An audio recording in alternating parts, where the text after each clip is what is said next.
감히 내가 먹을 귀한 음식에 함부로 손을 대다니. 고을에서 제일 까는 으리으리한 기와집 안채에서 날카로운 호통 소리가 터져 나왔습니다. 새어머니인 강씨 부인은 싸늘하게 식은 눈빛으로 마루 아래 꿇어앉은 가녀린 처녀 해수를 매몰차게 내려다보고 있었습니다. 해수의 얇은 저고리는 이미 거친 흙먼지로 얼룩져 있었고 얼음장 같은 바닥에 닿은 무릎과 좁은 어깨는 추위와 억울함에 떨리고 있었습니다. 하지만 강씨 부인의 곁에 선 하인들은 누구 하나 해수를 돕지 못하고 그저 고개만 푹 숙일 뿐이었습니다. 어렸을 적부터 사랑을 많이 받고 자란 해수, 이 거친 순간을 어떻게 극복해 나갈까요? 이야기 시작합니다. 옛날 어느 고을에 마음씨가 아주 비단결 같고 얼굴은 둥근 달덩이처럼 환한 처녀 해수가 살고 있었습니다. 해수의 아버지는 이웃 고을은 물론이고 멀리 떨어진 타지방까지 오가며 큰 상단을 이끄는 이름난 행수였습니다. 비록 1년의 절반은 장사하느라 집을 비우는 바쁜 삶이었지만 아버지는 하나뿐인 딸 해수를 눈에 넣어도 아프지 않을 만큼 끔찍이 아끼고 사랑했습니다.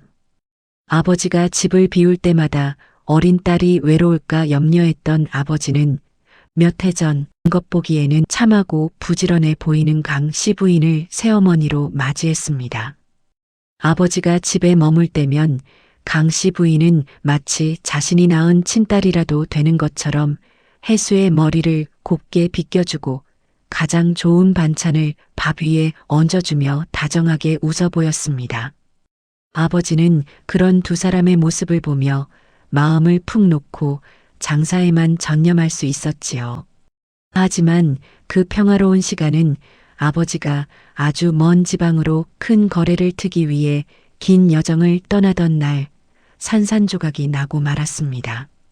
단풍이 붉게 물들어가던 가을의 끝자락, 아버지는 커다란 보찜을 꾸려 마당에 섰습니다.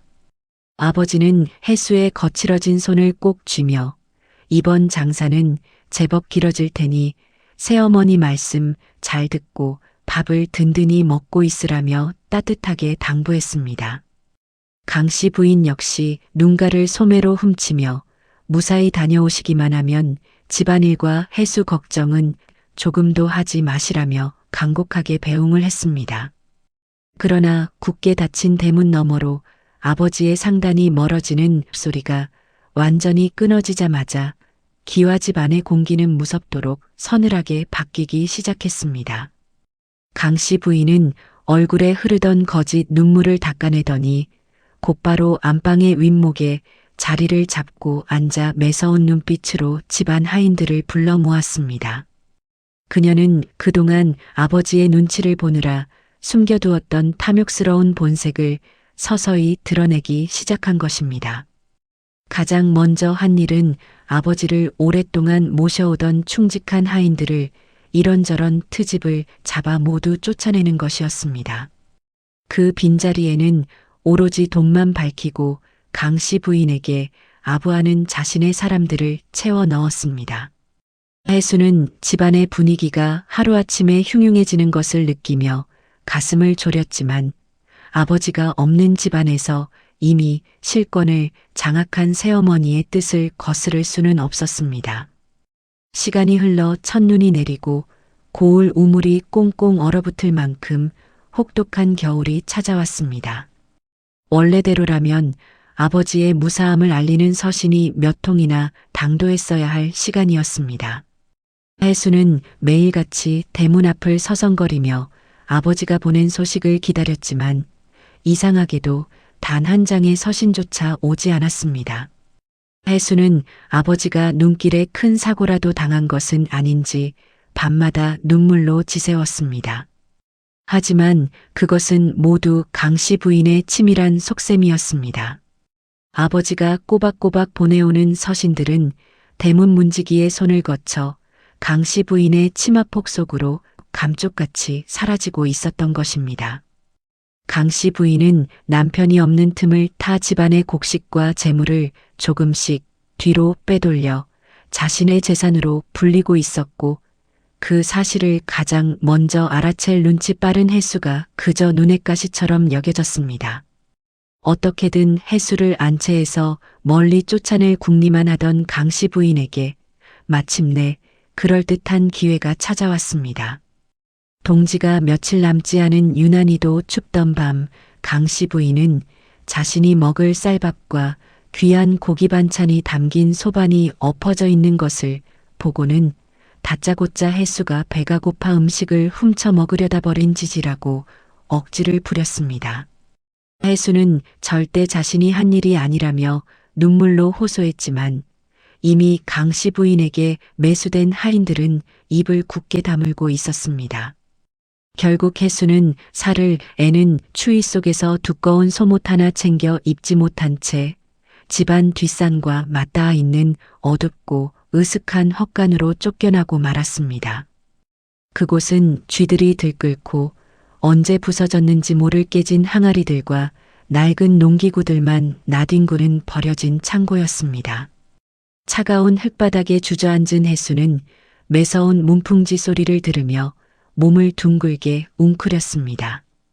뼛속까지 스며드는 냉기와 지독한 배고픔 속에서 혜수는 아버지의 따뜻했던 품을 떠올리며 소리 없이 눈물을 흘렸습니다. 그때 칠흑 같은 어둠이 깔린 헛간 구석에 깨진 장독대 무더기 사이에서 바스락바스락하며 무언가 마른 잎을 밟고 다가오는 수상한 인기척이 들려오기 시작했습니다. 혜수는 덜컥 겁이 나 등줄기에 식은 땀이 흘렀지만 캄캄한 어둠 속에서 두 눈을 꼭 감은 채 숨을 죽였습니다. 바스락거리는 소리는 점점 더 가까워지더니 이내 혜수의 발치에서 우뚝 멈춰 섰습니다. 조심스럽게 실눈을 뜬 혜수의 눈앞에는 덥수룩한 털이 온 얼굴을 덮고 있는 커다란 삽살개 한 마리가 서 있었습니다.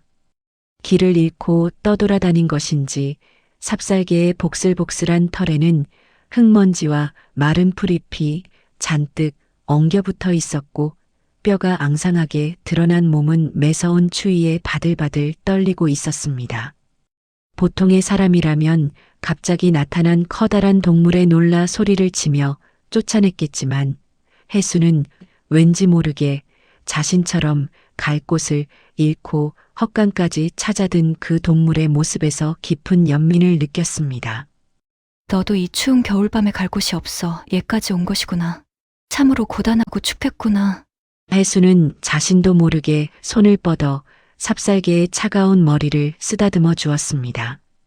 삽살개는 경계하는 기색도 없이 혜수의 곁으로 다가와 꽁꽁 언 혜수의 손등을 따뜻한 혀로 하차 주었습니다. 혜수는 낮에 한여장이 헛간 바닥에 던지듯 놓고 간 차갑게 식은 누룽지 반쪽을 조심스레 꺼냈습니다.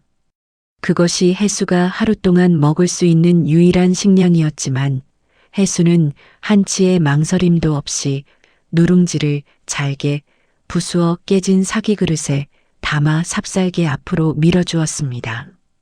배가 많이 고팠던 삽살개는 순식간에 누룽지를 비워냈고 고맙다는 듯 혜수의 품을 파고들어 둥글게 몸을 말았습니다. 비록 난로 하나 없는 찬 바닥이었지만 혜수와 삽살개는 서로의 체온을 나누며 그 혹독하고 시린 겨울밤을 무사히 견뎌낼 수 있었습니다. 그날부터 삽살개는 혜수가 고된 일과를 마치고 헛간으로 돌아올 때면 어김없이 꼬리를 흔들며 다가왔고 혜수는 자신의 적은 밥을 늘 절반씩 덜어 그 영특하고 착한 동물과 온기를 나누었습니다. 혜수에게 삽살개는 유일한 가족이자 고단한 하루를 버티게 해주는 따뜻한 위안이 되었습니다. 그 무렵 고을에는 이웃 지방에서 온 큰 상단을 이끄는 젊은 객주 이겸이 머물고 있었습니다. 이겸은 수려한 외모는 물론이고 셈이 빠르면서도 어려운 사람을 지나치지 못하는 따뜻하고 올곧은 성품을 지닌 청년이었습니다. 강씨 부인은 아버지의 재산을 몰래 빼돌려 귀한 비단과 폐물로 바꾸기 위해 이겸의 상단을 자주 기와집으로 불러들였습니다. 어느 맑게갠 오후 거래를 마치고 안채를 나서던 이겸은 길을 잘못 들어 우연히 뒤뜰 헛간 쪽으로 발걸음을 옮기게 되었습니다. 그리고 그곳에서 이겸은 평생 잊지 못할 장면을 목격하게 됩니다. 살얼음이 낀 차가운 우물가에서 다해진 얇은 저고리를 입은 해수가 산더미 같은 빨래를 방망이질하고 있었습니다. 하얗게 언 손을 호호 불어가며 힘겹게 일하는 와중에도 해수의 표정에는 그 어떤 그늘이나 원망도 없었습니다. 오히려 곁에서 꼬리를 흔드는 삽살개에게 다정하게 미소를 지으며 말을 건네는 해수의 모습은 겨울 햇살을 받아 티없이 맑고 눈부시게 빛나고 있었습니다. 이겸은 걸음을 멈춘 채 그 자리에서 넋을 잃고 해수를 바라보았습니다. 안채에서 기름진 음식과 화려한 비단을 두르고 탐욕스러운 미소를 짓던 강씨 부인과는 너무도 다른 맑고 고운 심성이 해수의 온몸에서 배어나오고 있었기 때문입니다. 이겸은 은밀히 하인들에게 물어 해수가 원래 이 집안의 귀한 외동딸이며 아버지가 집을 비운 사이 계모의 모진 구박을 받으며 헛간으로 쫓겨났다는 사실을 알게 되었습니다. 그 이야기를 들은 이겸의 가슴 깊은 곳에서 먹먹한 연민과 함께 애틋한 연모의 정이 피어오르기 시작했습니다. 그날 이후 이겸의 시선과 마음은 늘 해수가 있는 뒤뜰을 향했습니다. 그는 해수에게 행여나 짐이 될까봐 섣불리 나서지 못하고 달빛이 어스름하게 내려앉은 깊은 밤마다 남몰래 헛간 앞을 찾았습니다. 이겸은 해수가 아침에 발견할 수 있도록 헛간 문 앞에 따뜻한 온기가 남아있는 주먹밥을 슬며시 놓아두기도 하고 찬바람을 막아줄 두툼한 손목도리와 동상이 걸린 손에 바를 귀한 연고를 집더미 아래에 몰래 숨겨두고 가기도 했습니다. 해수는 아침마다 누군가 두고 간 따뜻한 마음들을 발견하고는 어리둥절해하면서도 얼굴도 모르는 그 다정한 손길 덕분에 차가운 헛간 생활을 씩씩하게 버텨낼 수 있었습니다. 해수와 삽살개, 그리고 뒤에서 남몰래 그들을 살피는 이겸의 따뜻한 마음 덕분에 매섭던 겨울도 어느덧 물러가고 마당 한편에 여린 새싹이 돋아나는 봄의 길목이 찾아왔습니다. 그러던 어느 날 저녁이었습니다.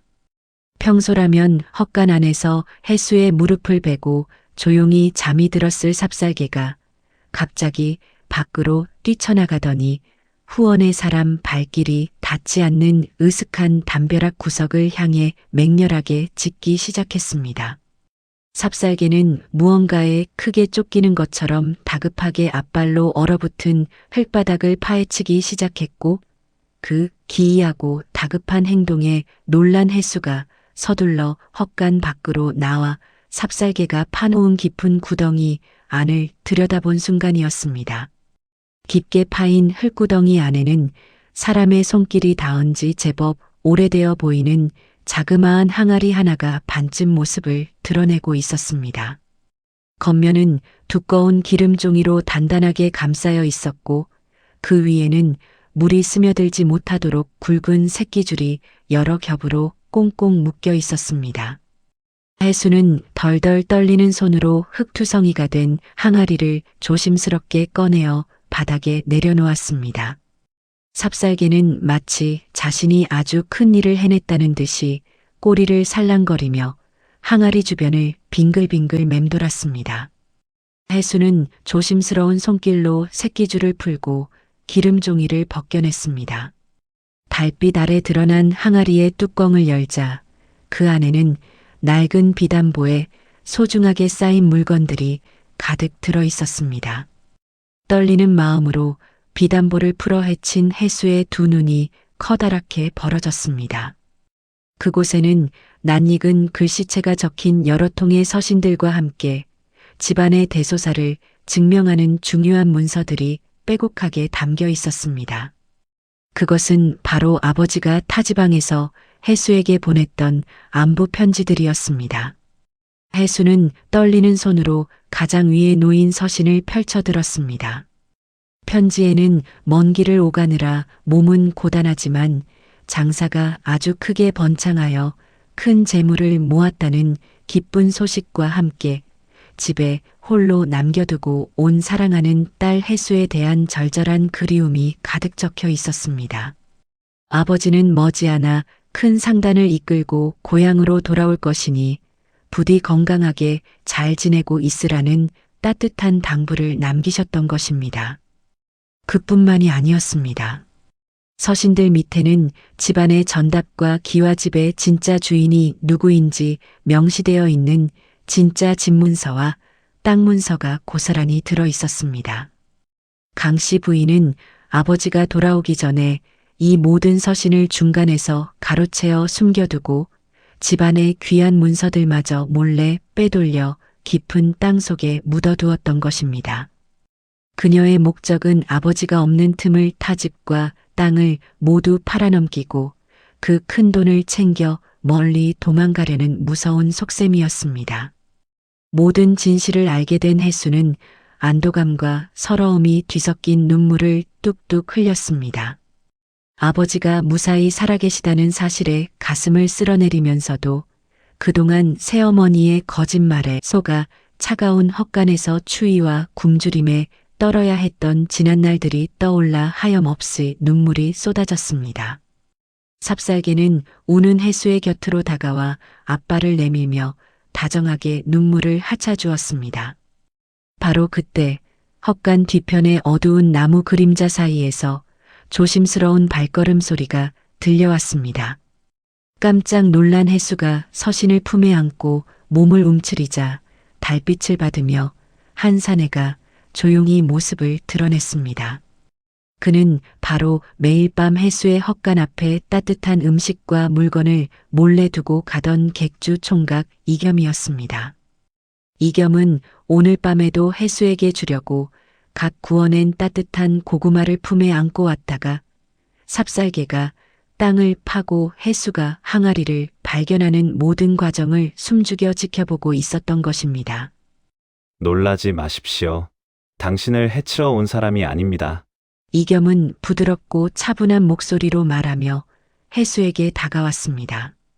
혜수는 처음에는 낯선 남자의 등장에 경계했지만 이내 그가 평소 강 씨 부인과 거래를 하러 자주 오가던 상단의 도방이라는 사실을 떠올렸습니다.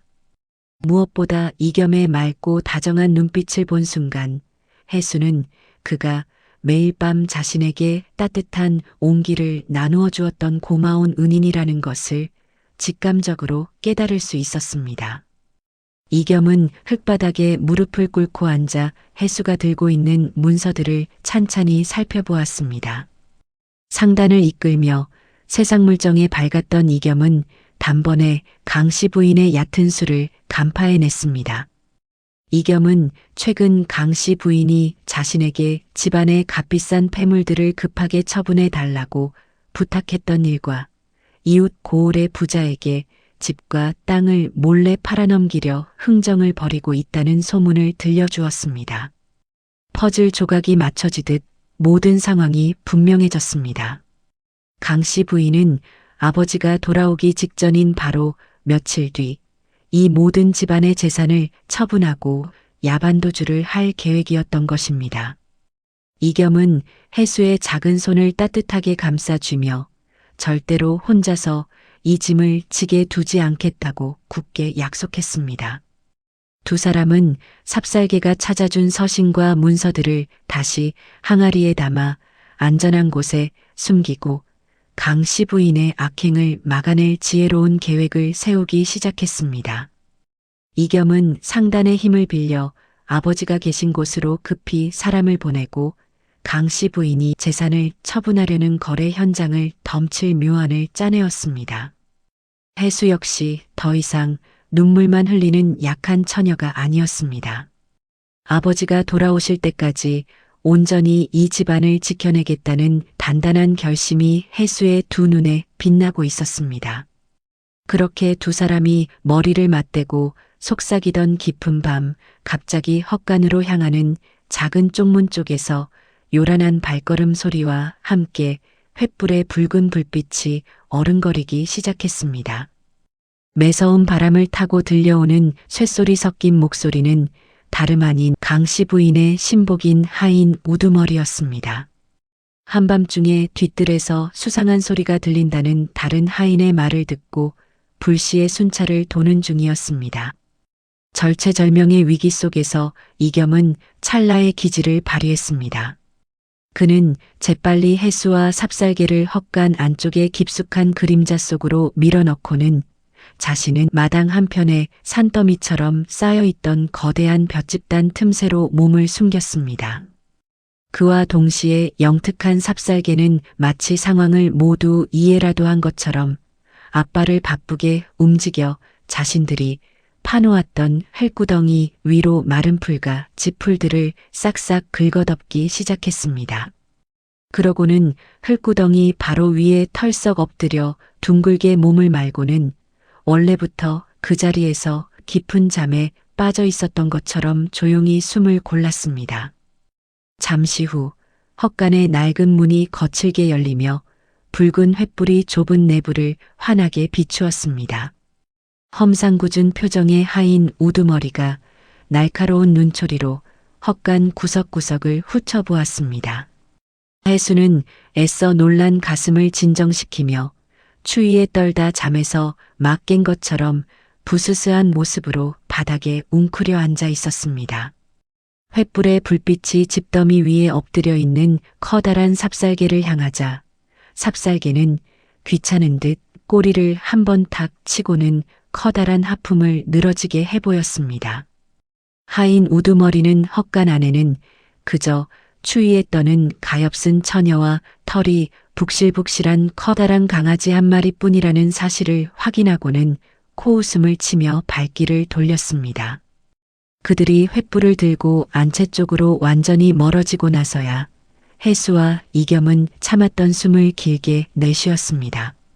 하마터면 모든 계획이 수포로 돌아가고 두 사람 모두 큰 공경에 처할 뻔한 아찔한 순간이었습니다. 위기를 넘긴 이겸은 품속에 진짜 집문서와 서신이 든 비단보를 단단히 챙겨 넣었습니다. 헛간과 같은 허술한 곳에 이토록 중요한 물건을 계속 둘 수는 없었기에 이겸이 머무는 상단의 안전한 비밀 창고에 은밀히 보관하기로 뜻을 모은 것입니다. 이겸은 해수에게 며칠만 더 모진 시간을 견뎌달라는 따뜻하고 굳건한 눈빛을 남긴 채 어둠을 틈타 날렵하게 담장을 넘어 상단으로 돌아갔습니다. 상단으로 돌아온 이겸은 밤을 지새우며 치밀한 반격을 준비했습니다. 우선 가장 날래고 믿을 만한 상단의 일꾼을 불러 가장 빠른 말을 내어주었습니다. 그리고 해수의 아버지가 머물고 있다는 먼 지방을 향해 밤낮을 가리지 말고 달려가 집안에 닥친 큰 위기를 알리고 급히 돌아오시라는 전가를 띄웠습니다. 또한 이겸은 객주로서 넓은 인맥을 총동원하여 강씨 부인이 이웃 고을의 욕심 많은 부자와 비밀리에 접촉하고 있다는 구체적인 날짜와 장소까지 정확하게 알아내었습니다. 그렇게 며칠의 시간이 흐르는 동안 헛간의 해수는 평소와 다름없이 고된 물깃기와 빨래를 묵묵히 해냈습니다. 강씨 부인은 자신의 계획이 한치의 어긋남 없이 완벽하게 진행되고 있다고 굳게 믿으며 콧노래를 부를 만큼 기고만장해 있었습니다. 해수는 그런 계모의 모습을 보면서도 속으로는 아버지가 무사히 돌아오실 날만을 손꼽아 기다리며 흔들리지 않는 단단한 마음을 다잡았습니다. 해수의 곁에는 항상 영특하고 든든한 삽살개가 그림자처럼 붙어 다니며 그녀를 지켜주고 있었습니다. 드디어 강씨 부인이 오랫동안 준비해온 야반도주를 결행하기로 한 날이 밝았습니다. 바람이 몹시도 차갑게 부는 흐린 날이었습니다. 강씨 부인은 아침 일찍부터 하인들을 시켜 자신의 방에 있던 값비싼 도자기와 비단, 귀금속들을 커다란 괴짝의 다마수레에 싣도록 단단히 일렀습니다. 핑계로는 멀리 있는 친척 집에 큰 잔치가 있어 선물을 보내는 것이라 둘러댔지만 그 수레의 진짜 목적지는 고을 밖 나루터에 미리 준비해 둔 도주용 배였습니다. 마침내 해가 뉘엿뉘엿 지고 고을에 짙은 어둠이 깔리기 시작했습니다. 이웃 고을의 부자와 거래를 마치기 위해 길을 나서야 할 시간이 다가온 것입니다.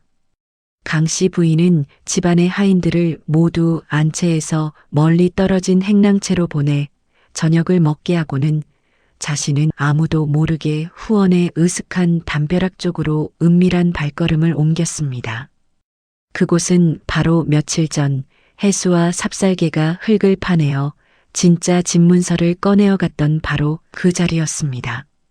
강 씨 부인의 손에는 작은 홈이 하나가 들려 있었습니다. 거래의 마지막 조건인 집문서를 상대에게 넘겨주고 거액의 은자를 받아 챙기기만 하면 이 지긋지긋하고 불안한 집안을 떠나 평생 호의호식하며 살 수 있다는 생각에 그녀의 입가에는 비열한 웃음이 끊이지 않았습니다. 강 씨 부인은 주위를 이리저리 살피며 가쁜 숨을 몰아쉬고는 자신이 미리 표시해 두었던 담벼락 밑에 차가운 흙가닥을 호미로 파내기 시작했습니다. 조금만 파내면 단단히 묶어둔 항아리의 기름종이가 만져져야 할 텐데 아무리 호미질을 깊게 해도 차가운 흙덩이만 계속해서 파여 나올 뿐이었습니다. 마음이 다급해진 강 씨 부인은 아예 호미를 내동댕이 치고 두 손으로 거칠게 흙을 파헤치기 시작했습니다. 그리고 마침내 깊은 흙구덩이 속에서 무언가 둥글고 단단한 것이 손끝에 닿았습니다. 강 씨 부인은 환희에 찬 표정으로 그것을 단숨에 흙 밖으로 끄집어 올렸습니다. 하지만 달빛 아래 드러난 물건의 정체를 확인한 순간 그녀의 심장은 그대로 얼어붙고 말았습니다. 구덩이 속에서 나온 것은 단단한 기름종이로 쌓인 항아리가 아니라 차갑고 거친 느낌의 커다란 돌덩이였습니다. 누군가 원래 있던 항아리와 비슷한 크기의 돌을 구해버려진 거적대기로 감싼 뒤 마치 아무 일 없었다는 듯 그 자리에 똑같이 묻어두었던 것입니다. 달빛에 비친 그 초라한 돌덩이를 마주한 강 씨 부인은 숨이 멎을 듯한 충격에 휩싸여 그 자리에 털썩 주저앉았습니다. 자신의 모든 것을 걸었던 완벽한 도주 계획이 한순간에 산산조각 나는 순간이었습니다. 믿을 수 없는 현실에 부들부들 떨던 그녀는 미친 듯이 맨손으로 그 주변의 언 땅을 파헤치기 시작했습니다. 귀한 비단 치마가 진흙투성이가 되고 곱게 가꾼 손톱이 부러져 피가 맺히는 것도 모른 채 이리저리 땅을 파보았지만 진짜 집문서와 서신이 담긴 항아리는 그 어디에도 없었습니다. 강 씨 부인의 얼굴은 흙먼지와 식은땀으로 엉망이 되었고 탐욕으로 가득했던 두 눈에는 걷잡을 수 없는 당혹감과 공포가 서리기 시작했습니다. 대체 누가 이 깊은 밤 후원의 으슥한 담벼락 밑에 항아리가 숨겨져 있다는 사실을 알고 빼내어 갔단 말인가. 강 씨 부인의 머릿속은 복잡하게 엉키기 시작했습니다. 가장 먼저 의심의 화살이 향한 곳은 바로 자신이 돈으로 매수의 곁에 둔 탐욕스러운 하인들이었습니다. 그래, 필시 돈 냄새를 맡은 천한 것들 중 누군가 내 뒤를 밟아 항아리를 훔쳐간 것이 틀림없다. 자신이 남의 것을 탐내어 빼앗으려 했기에 남들도 자신을 속일 것이라는 비뚤어진 의심병이 도진 것입니다. 그녀는 헛간에서 웅크리고 있을 해수는 감히 상상조차 하지 못했습니다. 그저 힘없고 쫓겨난 처녀가 그런 대담한 일을 벌일 리 없다고 철석같이 믿었기 때문입니다. 강 씨 부인은 씩씩거리며 자리에서 일어나 안채로 들이닥쳤습니다. 그리고는 한밤중에 자고 있던 하인들을 모조리 앞마당으로 끌어내어 무릎을 꿇리고는 도끼 품은 눈으로 그들을 닥달하기 시작했습니다. 집안은 순식간에 횃불이 난무하고 억울함을 호소하는 울음소리가 가득한 아수라장으로 변해버렸습니다. 한편 헛간에 갈라진 문틈 사이로 횃불이 어지럽게 오가는 앞마당의 소란을 지켜보던 혜수는 조용히 가슴을 쓸어내렸습니다. 이겸이 말한 대로 강씨 부인이 마침내 사라진 항아리를 눈치채고 스스로 함정에 빠져 자멸의 길을 걷기 시작한 것입니다. 혜수의 곁에 엎드려 있던 영특한 삽살개는 불안해하는 기색 하나 없이 오히려 혜수의 굳은 손등에 따뜻한 머리를 비비며 든든하게 곁을 지켜주었습니다. 혜수는 그 착한 동물의 온기를 느끼며 곧 돌아오실 아버지와 자신을 위해 애써주고 있는 이겸을 향한 굳건한 믿음을 다졌습니다. 날이 밝을 때까지 집안을 발칵 뒤집어 놓았지만 강씨 부인은 끝내 항아리의 행방을 찾지 못했습니다. 이웃 고을의 부자와 약속한 시간은 이미 지나버렸고 집과 땅을 팔아 거액을 챙기려던 계획은 완전히 물거품이 되었습니다. 하지만 탐욕에 눈이 먼 그녀는 이대로 주저앉을 사람이 아니었습니다. 집문서가 없다면 그동안 빼돌린 귀한 도자기와 폐물 그리고 최상급 비단들이라도 모조리 돈으로 바꾸어 도망쳐야겠다고 마음먹었습니다. 그녀는 다급히 자신의 신복 하인을 불러 이 고을에서 가장 큰 돈을 융통할 수 있는 객주이겸에게 당장 서신을 띄우라고 지시했습니다. 자신이 가진 집안의 모든 진귀한 물건을 시세의 절반 가격에 당장 내어줄 테니 오늘 밤 안으로 현금인 은자로 모두 바꾸어 달라는 다급한 거래를 제안한 것입니다. 강씨 부인은 이겸이 젊고 셈이 빠른 객주이니 시세의 반값이라는 엄청난 이문에 눈이 멀어 뒤도 돌아보지 않고 거래에 응할 것이라 확신했습니다.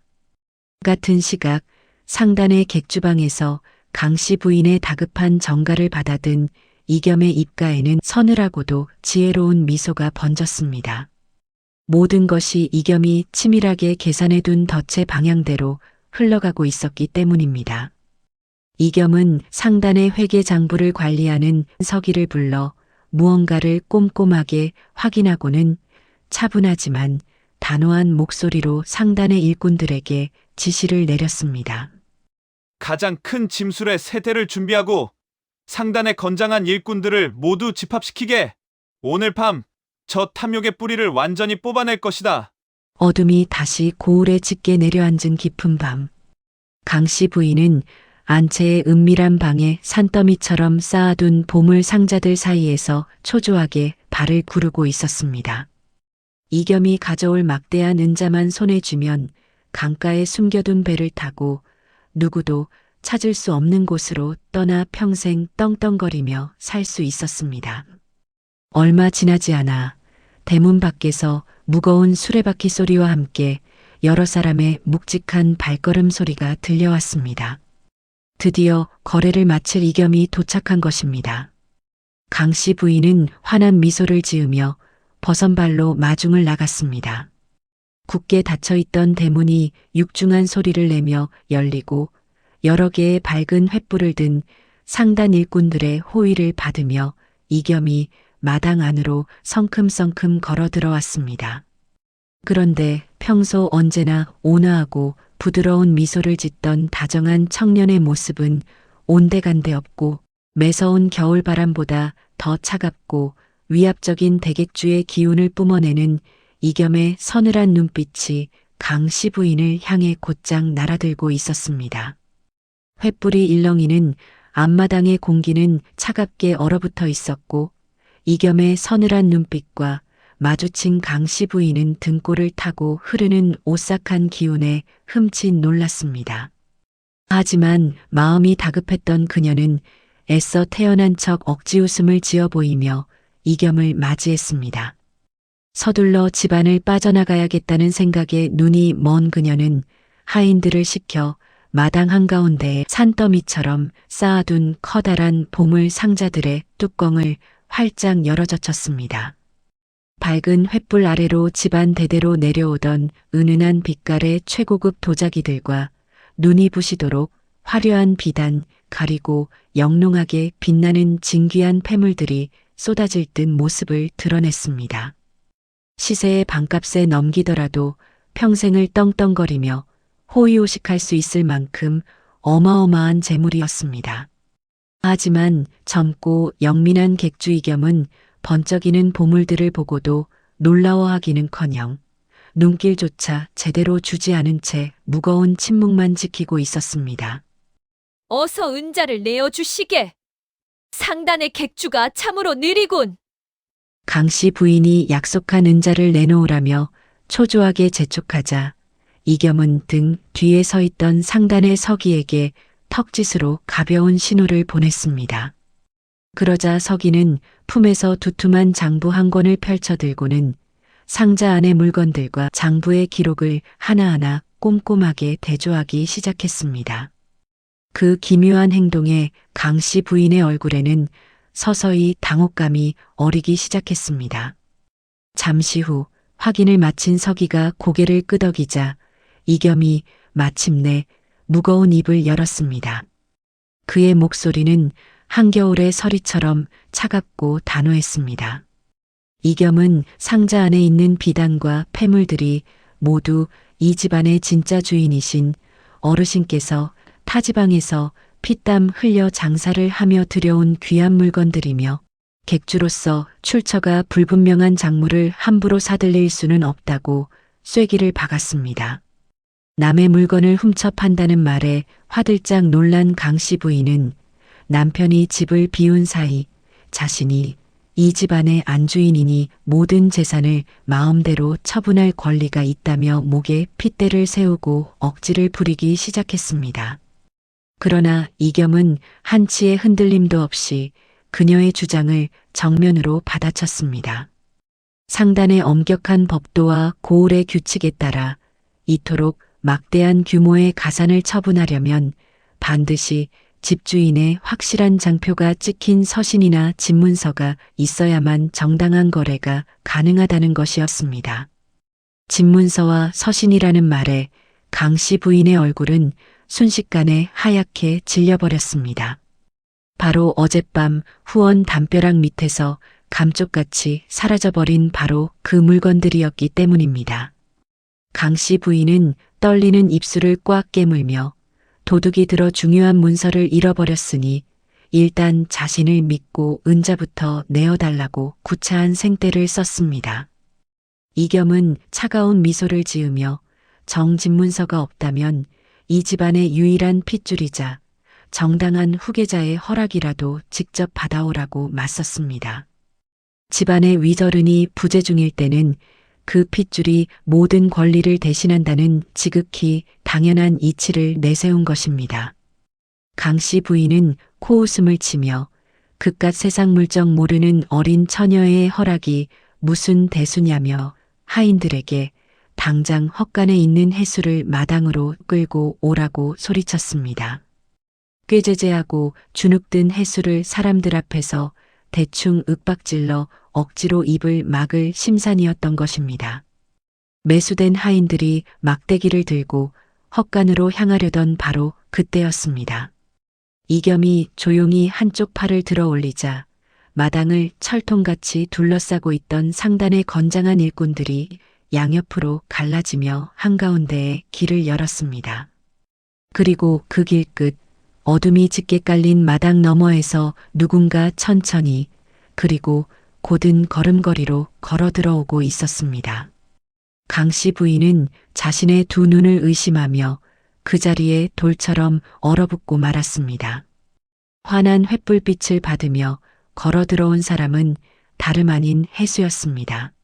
하지만 지금 눈앞에 있는 모습은 매일 헛간에서 흙먼지를 뒤집어 쓰고 웅크려 있던 초라하고 가엾은 처녀가 아니었습니다. 맑고 단정한 얼굴에는 그 어떤 두려움도 없는 굳건한 결기가 서려 있었고 낡고 해진 저고리 대신 이겸이 미리 상단에서 은밀히 내어준 기품 있는 비단옷을 차려입은 모습은 당당한 이 집안의 진짜 여주인 그 자체였습니다. 그리고 그녀의 곁에는 해수를 호위하듯 커다랗고 늠름한 삽살개가 날카로운 눈빛으로 강씨 부인을 빤히 노려보며 든든하게 버티고 서 있었습니다. 무엇보다 강 씨 부인을 경악하게 만든 것은 해수의 두 손에 들린 물건이었습니다.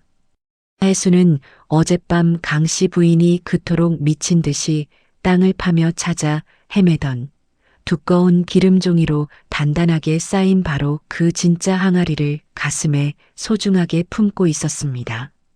상황이 어떻게 돌아가는지 뒤늦게 깨달은 강 씨 부인의 얼굴은 이제 공포를 넘어 시퍼렇게 질린 채 경련을 일으키기 시작했습니다. 자신이 파놓은 탐욕의 함정에 자기 자신이 완벽하게 걸려들었다는 사실을 알아챈 것입니다. 하지만 탐욕에 눈이 멀어 평생을 살아온 강 씨 부인이 이대로 순순히 물러설 리 없었습니다. 코너에 몰려갈 곳을 잃은 자가 더욱 매섭게 발악하듯 강 씨 부인의 흔들리던 눈동자에 이내 끔찍하고 질긴 도끼가 맺히기 시작했습니다. 그녀는 갑자기 품속에 숨겨두었던 뾰족하고 매서운 무언가를 덥석 꺼내 들더니 상단 일꾼들의 틈을 비집고 해수를 향해 미친 듯이 돌진하기 시작했습니다. 강 씨 부인의 손에 들린 것은 평소 머리에 화려하게 꽂고 다니던 끝이 아주 뾰족하고 묵직한 은비녀였습니다. 자신의 모든 죄가 만천하에 드러날 위기에 처하자 이성을 잃고 해수가 들고 있는 항아리를 깨부수기 위해 무작정 달려든 것입니다. 그녀의 두 눈은 탐욕과 두려움으로 붉게 충혈되어 있었고 그 매서운 기세에 마당에 있던 하인들조차 순간적으로 얼어붙어 뒤로 물러서고 말았습니다. 하지만 해수는 피하거나 눈을 감지 않았습니다. 흔들림 없는 단단한 눈빛으로 강 씨 부인을 똑바로 마주 보았습니다. 그리고 강 씨 부인의 뾰족한 은비녀가 해수의 코앞까지 닿으려던 찰나였습니다. 해수의 곁을 든든하게 지키고 있던 삽살개가 앞발로 땅을 힘차게 박차며 허공으로 솟구쳐 올랐습니다. 삽살개는 결코 사람을 함부로 물거나 해치지 않았습니다.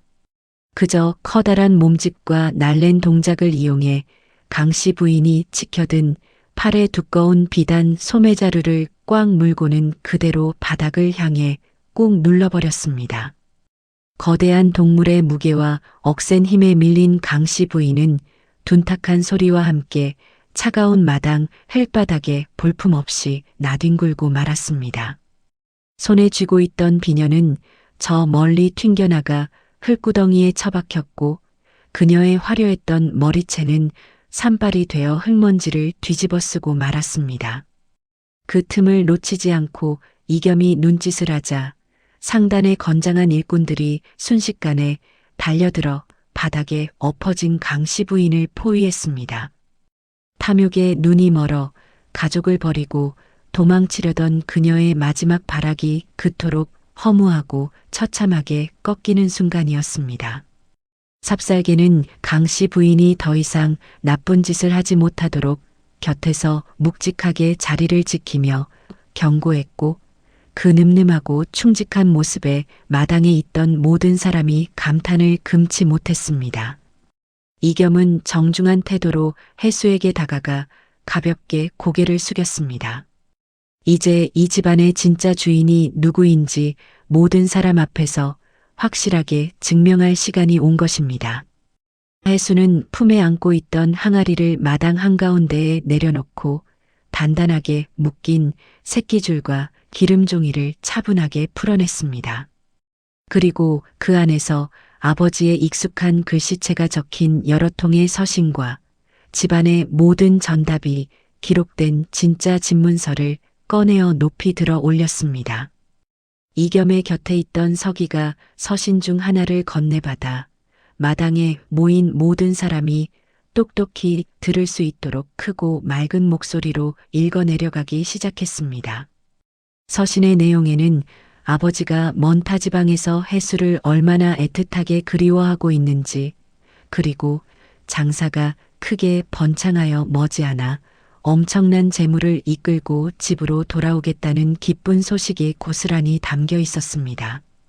그 서신을 듣는 순간 강 씨 부인에게 매수되어 해수를 괴롭히는데 동참했던 하인들의 얼굴이 하얗게 질려버렸습니다.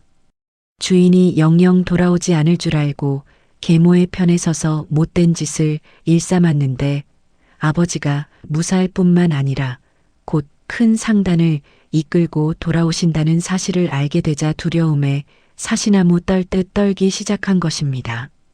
하인들은 하나둘씩 차가운 흙바닥에 무릎을 꿇고 엎드려 자신들은 그저 안주인이 시키는 대로 했을 뿐이라며 눈물을 흘리며 싹싹 빌기 시작했습니다. 모든 진실이 낱낱이 밝혀졌음에도 불구하고 흙바닥에 주저앉은 강 씨 부인은 아직도 현실을 받아들이지 못했습니다. 그녀는 헝클어진 머리를 흔들며 그 문서들은 모두 해수와 이겸이 재산을 가로채기 위해 가짜로 꾸며낸 것이라고 억지를 부렸습니다. 자신이 이 집안의 엄연한 어른인데 어디서 나타난 객주놈과 헛간에 있던 처녀가 자신을 모함하느냐며 발을 구르고 악을 썼습니다. 끝까지 자신의 잘못을 뉘우치지 못하고 남 탓만 하는 참으로 어리석고 뻔뻔한 모습이었습니다. 그렇게 강 씨 부인의 울음소리가 밤하늘을 찌를 듯 울려 퍼지며 마당의 분위기가 최고조에 달해 있던 바로 그때였습니다. 굳게 닫혀있던 커다란 대문 밖에서 수많은 말발굽 소리가 요란하게 땅을 울리며 멈춰 서는 소리가 들려왔습니다.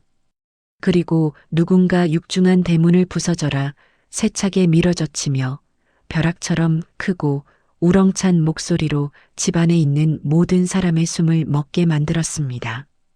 내 집안에서 감히 무슨 해괴한 짓들을 벌이고 있는 것이냐?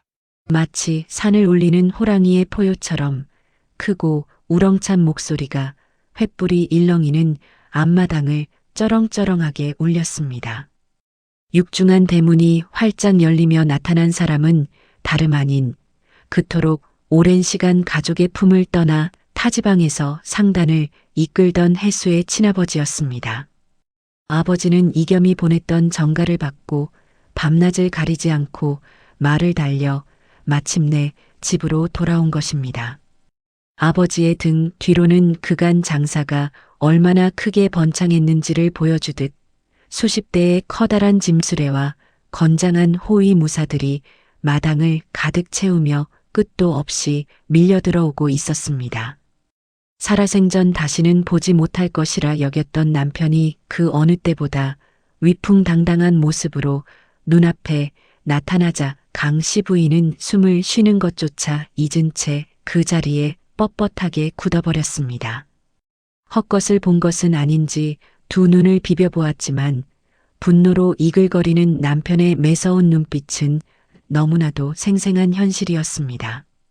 그녀의 곁에서 억지를 부리며 소리를 지르던 입술은 파랗게 질려 사시나무 떨리듯 떨리기 시작했고 다리에 힘이 풀려 그만 바닥에 털썩 주저앉고 말았습니다.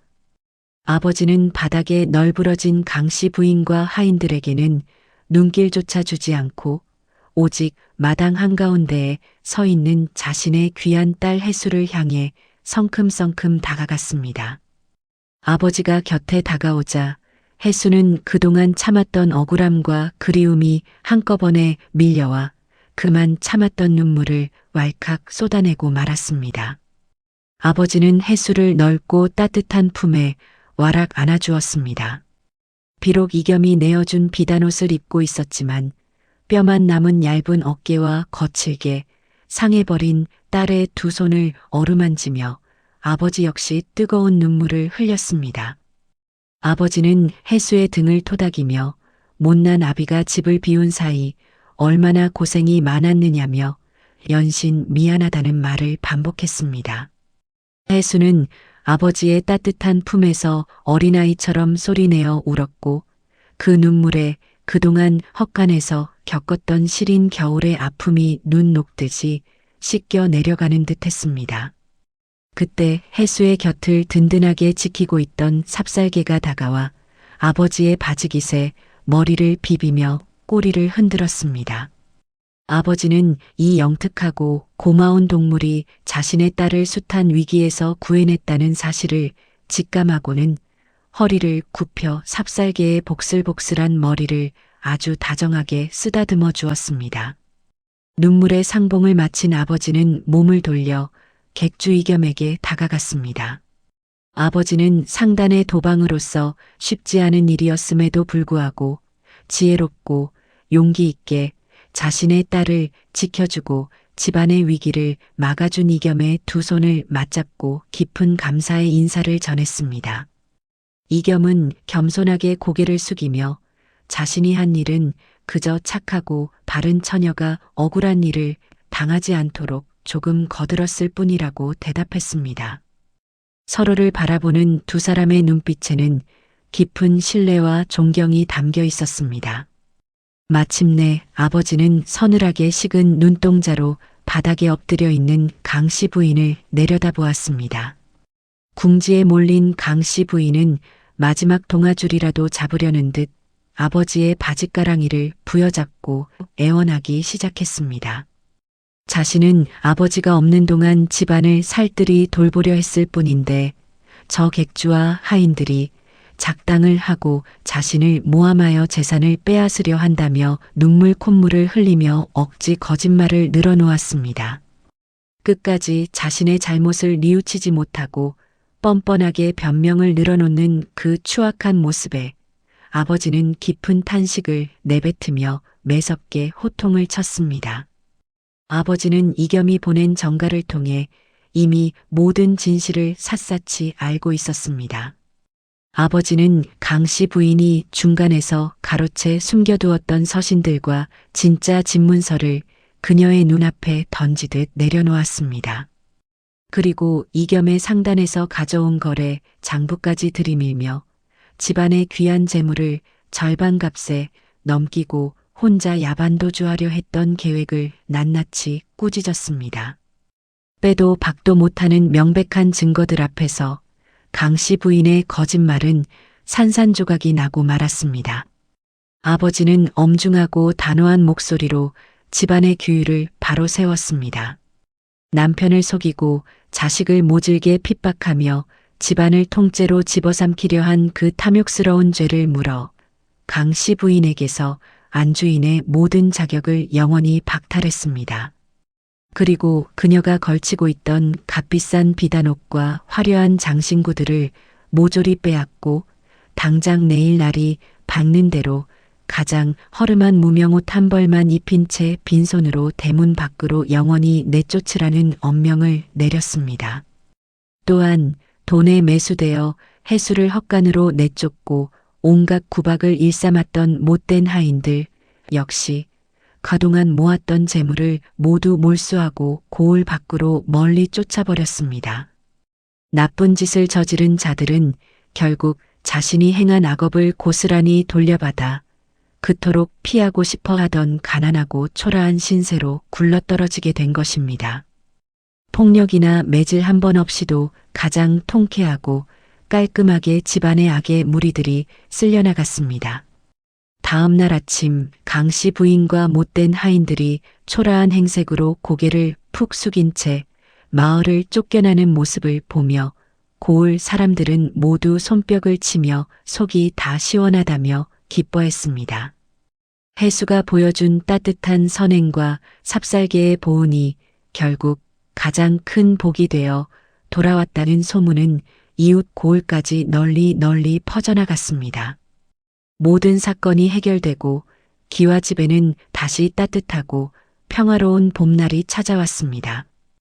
헛간의 낡은 문은 굳게 닫혔고 해수는 다시 맑고 고운 안채의 여주인으로 돌아와 아버지의 지극한 사랑 속에서 환한 웃음을 되찾았습니다. 삽살개 역시 집안에서 가장 좋은 자리를 차지하고 매일매일 맛있는 고기 반찬을 먹으며 모두의 귀여움을 독차지하게 되었습니다. 집안은 평온을 되찾았지만 해수의 마음 한구석에는 왠지 모를 허전함이 찬바람처럼 스치고 있었습니다.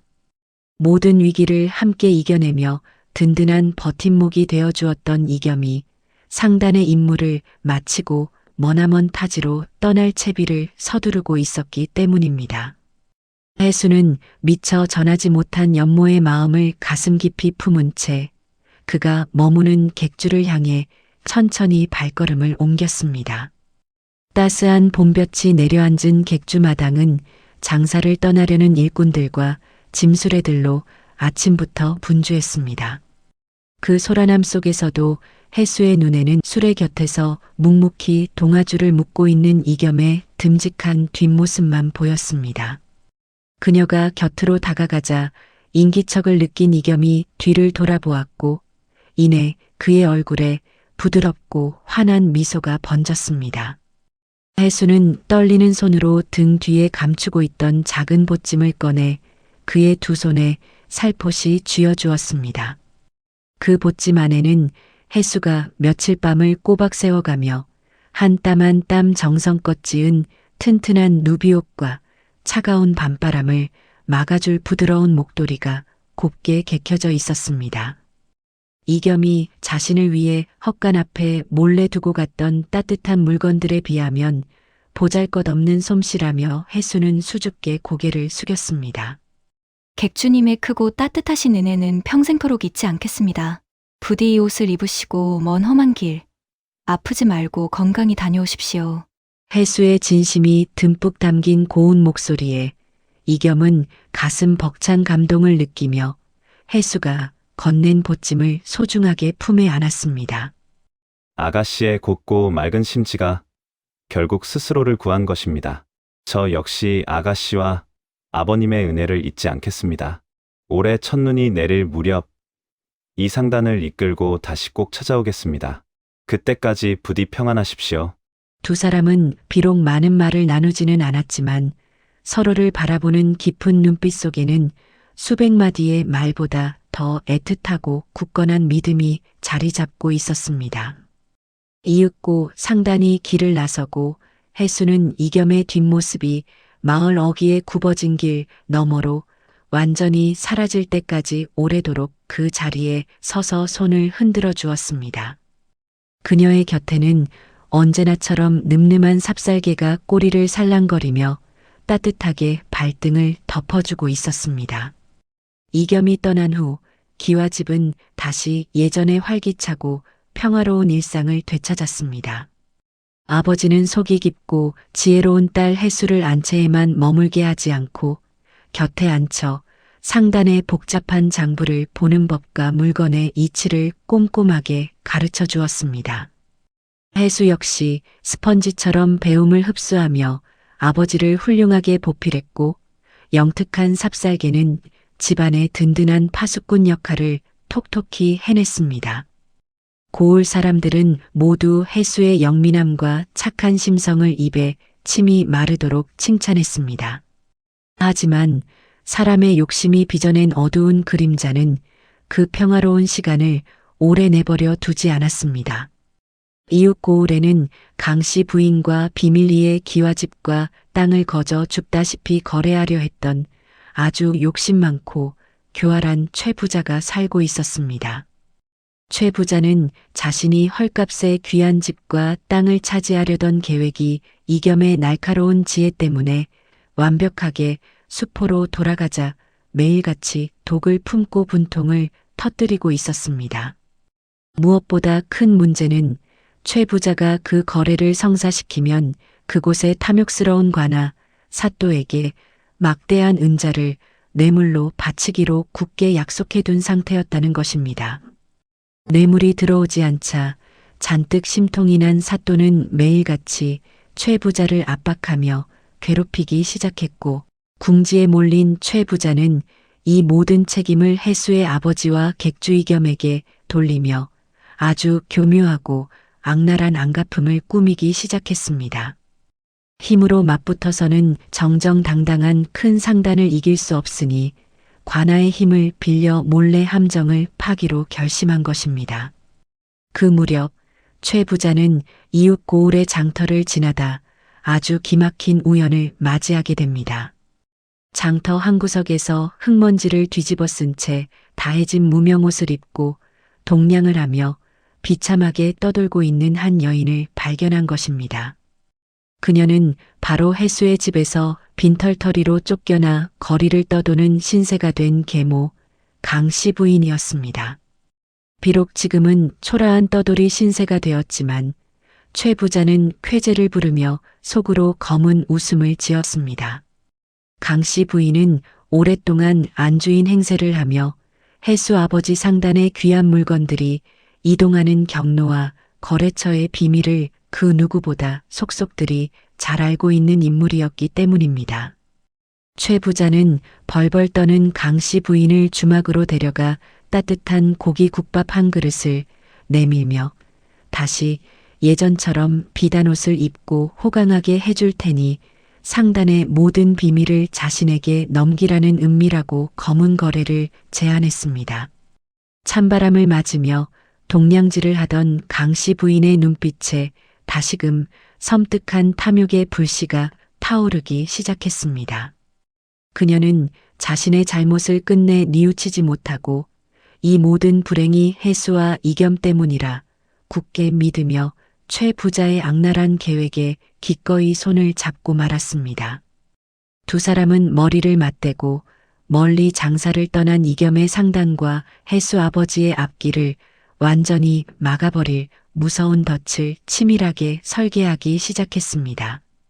그로부터 몇 달의 시간이 무탈하게 흐르고 풍성한 가을거지가 한창이던 어느 늦은 밤이었습니다. 가을 달빛 아래서 아버지와 함께 평화롭게 차를 마시며 장부를 정리하고 있던 해수의 귀에 대문 밖에서 다급하게 땅을 울리는 거친 말발굽 소리가 들려왔습니다. 그리고 숨이 턱 끝까지 차오른 상단의 젊은 일꾼 하나가 신발도 제대로 신지 못한 채 마당으로 허겁지겁 뛰어들어오며 해수와 아버지의 심장을 철렁 내려앉게 만드는 충격적인 소식을 외치기 시작했습니다. 어르신, 큰일 났습니다. 이웃고을로 향하던 이겸 객주님의 상단이 억울한 누명을 쓰고 관아에 모두 갇히고 말았습니다. 가쁜 숨을 몰아쉬며 흙바닥에 엎어진 젊은 일꾼의 입에서 튀어나온 소식은 그야말로 마른 하늘의 날벼락과도 같았습니다. 일꾼의 정갈에 따르면 이겸이 이끄는 상단이 이웃 고을의 관아 병졸들에게 불시에 포위를 당해 싣고 가던 모든 짐수레를 빼앗기고 객주인 이겸은 물론이고 죄 없는 일꾼들까지 모두 차가운 관아의 감옥에 갇히게 되었다는 참으로 기막히고 억울한 사연이었습니다. 알고 보니 그 모든 것은 최 부자와 집에서 쫓겨난 강씨 부인이 머리를 맞대고 꾸며낸 무섭고 교묘한 함정이었습니다. 강씨 부인은 오랫동안 이 집안의 안주인 행세를 하며 훔쳐보았던 아버지 상단의 거래, 장부 내용과 물건이 오가는 은밀한 지름길을 최 부자에게 모조리 털어놓았던 것입니다. 최 부자는 그 정보를 이용해 뇌물을 밝히는 탐욕스러운 사또와 몰래 결탁했습니다. 그리고는 이겸의 상단이 이웃 고을의 어두운 산길을 지나는 한밤중을 노려 그들의 짐수레 속에 나라에서 엄격하게 금지하는 밀거래 물건들을 감쪽같이 숨겨두었습니다. 날이 밝자마자 최 부자는 관아에 거짓 고발을 했고 사또는 기다렸다는 듯이 병졸들을 풀어 이겸의 상단을 모조리 잡아들인 것입니다. 뇌물에 눈이 먼 사또는 억울함을 호소하는 이겸의 말은 들어보지도 않고 당장 상단이 가진 모든 귀한 비단과 곡식들을 관아의 창고로 몰수해버렸습니다. 그것으로도 모자라 이겸과 오랫동안 가장 큰 거래를 이어오던 해수 아버지의 상단까지 한 통 속으로 몰아 조만간 병졸들을 보내 기와집의 재산마저 몽땅 거두어드리겠다는 무시무시한 협박장을 띄운 상태였습니다. 이 모든 것은 최 부자가 지난번 헐값에 차지하려다 실패했던 해순의 집과 땅을 이런 비열한 방식으로 통째로 삼키기 위해 벌인 악랄한 계략이었습니다. 평생을 정직하고 바르게 상단을 이끌어왔던 아버지는 자신들 때문에 애꿎은 젊은 객주가 차가운 옥살이를 하게 되었다는 사실에 가슴을 치며 괴로워하셨습니다. 충격으로 몸을 가누지 못하고 비틀거리는 아버지의 거칠어진 손을 단단하게 붙잡은 것은 다름 아닌 해수였습니다. 해수는 눈앞에 닥친 큰 위기 앞에서도 헛간에서 혹독한 겨울을 버텨냈던 그 단단한 심지를 발휘했습니다. 여기서 주저앉아 억울함을 호소하며 관아의 처분만 기다린다면 탐욕스러운 사또와 최 부자의 뜻대로 모든 것을 빼앗기고 이견마저 무사하지 못할 것이 뻔했습니다. 해수는 아버지를 방 안에 모시어 따뜻한 차로 놀란 가슴을 진정시켜드린 후 집안의 대소사를 관리하는 장부와 서신들을 꼼꼼하게 챙기기 시작했습니다. 아무리 치밀하게 짠 거짓말이라도 반드시 꼬리가 밟히기 마련이고 억울하게 갇힌 이겸을 구할 방법은 관아의 창고에 빼앗긴 짐수레들 속에 숨겨져 있을 것이라 판단한 것입니다. 해수가 단단히 채비를 마치고 어두운 밤길을 나서려 할 때 마당에서 조용히 엎드려 있던 거대한 삽살개가 꼬리를 흔들며 해수의 앞을 가로막았습니다. 해수가 위험한 길이라며 쓰다듬어 달래보았지만 삽살개는 물러서지 않고 해수의 치맛자락을 살짝 물고 늘어지며 기필코 따라가겠다는 굳은 의지를 보였습니다. 일찍이 후원의 흙구덩이 속에서 진짜 항아리를 찾아내어 집안을 위기에서 구했던 그 영특한 동물의 눈빛은 마치 이번에도 자신이 꼭 필요할 것이라 말하는 듯 했습니다. 해수는 든든하고 고마운 마음에 삽살개의 머리를 쓰다듬어 주고는 상단에 날랜 일꾼 두어 명만을 데리고 서둘러 이웃 고을을 향해 발걸음을 재촉했습니다. 칠흑 같은 어둠을 뚫고 이웃 고을에 도착한 해수 일행은 관아의 눈을 피해 최 부자의 집과 관아의 커다란 창고가 맞닿아 있는 으슥한 뒷골목으로 조심스럽게 숨어들었습니다. 그곳에는 낮에 이겸의 상단에서 억지로 빼앗아온 수많은 짐수레들이 어지럽게 널려 있었고 뇌물에 취한 관아의 문지기들은 술기운에 기대어 꾸벅꾸벅 졸고 있었습니다. 해수는 일꾼들에게 주변을 살피게 하고 삽살개와 함께 소리 없이 짐수레들 사이로 다가갔습니다. 무엇 하나 수상한 흔적을 찾기 위해 숨죽여 수레를 살피던 중이었습니다. 해수의 곁을 바짝 따르던 삽살개가 갑자기 코를 킁킁거리며 냄새를 맡더니 가장 구석에 천막으로 꽁꽁 덮여 있는 허름한 수레 하나를 향해 다가가 앞발로 바닥을 긁기 시작했습니다. 그 수레는 이겸의 상단에서 쓰는 튼튼하고 좋은 수레가 아니라 바퀴에 진흙이 잔뜩 묻은 낯선 것이었습니다. 무언가 직감한 해수가 조심스럽게 다가가 천막의 끝자락을 살짝 들쳐 올리는 순간 해수의 두 눈이 커다랗게 벌어지며 심장이 요동치기 시작했습니다. 천막의 끝자락을 살짝 들어 올린 해수의 눈앞에는 나라에서 엄격하게 사고파는 것을 금지하고 있는 수상한 약재들과 정체를 알 수 없는 밀거래 물품들이 가득 쌓여 있었습니다. 겉보기에는 이겸의 상단에서 빼앗아 온 다른 수레들과 비슷하게 생겼지만 찬찬히 살펴보니 그것은 이겸의 일꾼들이 애지중지 다루는 튼튼하고 결이 고운 나무 수레가 아니었습니다. 짐을 싣는 바닥은 엉성하게 짜여 있었고 무엇보다 이웃 고을의 질척한 진흙탕 길을 지나온 듯 수레바퀴와 뼈대에 붉은 진흙이 잔뜩 말라붙어 있었습니다. 이겸의 상단은 산을 넘는 험한 지름길이 아니라 넓고 마른 큰 길로만 다녔기에 결코 수레에 붉은 진흙이 묻을 리가 없었습니다. 해수가 수레의 생김새를 유심히 살피며 꼼꼼하게 증거를 눈에 담고 있을 때였습니다. 해수의 발치에 엎드려 킁킁거리며 냄새를 맡던 영특한 삽살개가 갑자기 수레의 가장 깊숙한 구석으로 고개를 들이밀더니 날카로운 이빨로 무언가를 덥석 물고 나와 해수의 발 앞에 툭 떨어뜨렸습니다.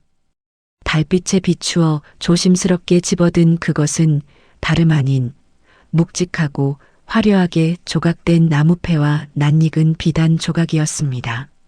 그 나무패는 이 고을의 장터에서 오직 최 부자의 밑에서 일하는 일꾼들만이 허리에 차고 다니는 고유한 증표였습니다. 이겸의 상단을 모함하기 위해 어두운 밤중에 허둥지둥 밀거래 물품들을 몰래 숨겨넣다가 그만 자신들의 정체를 알릴 수 있는 결정적인 물건을 흘리고 만 것입니다.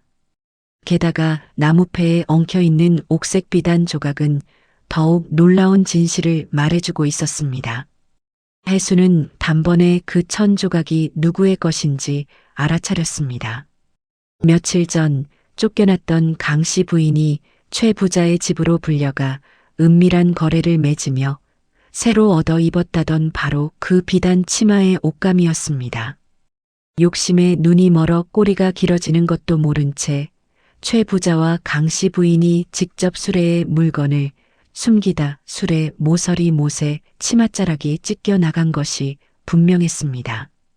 하늘이 도우신 듯 억울한 누명을 벗길 가장 완벽하고도 명백한 증거가 해수의 손에 들어온 것입니다.